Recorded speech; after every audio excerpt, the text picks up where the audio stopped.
Good morning, everyone. This is Marshall Gittler bringing you the morning comment for September 15th. We often have weeks with important data or key events for the market, but rarely do we have something on the schedule that we know ahead of time is likely to show up in history books years from now.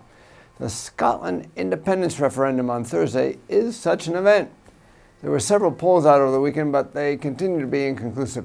The result is really too close to call. The results won't be known until Friday morning. A yes vote for independence would be cataclysmic. I expect the pound would plunge towards the first support at 157.25, and if that line didn't hold, a further drop towards the major support at 148.15 is possible. The market's position for a no vote. Friday's commitment of traders reports show that investors substantially increased their net long positions in sterling.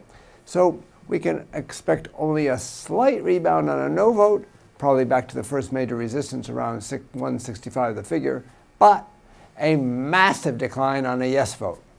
It's my view that a yes vote would be a disaster for Scotland, for Britain, and indeed for the Eurozone. Also on Thursday, we have the launch of the first targeted long-term refinancing operation under the program that the ECB announced in June. The TLTROs will provide banks with liquidity at the low fixed rate of 25 basis points for up to 4 years, subject to banks meeting certain lending criteria. The market will be watching to see how much is taken up and, over time, how it's used. Wednesday, the Federal Open Market Committee, the FOMC, ends its two-day meeting.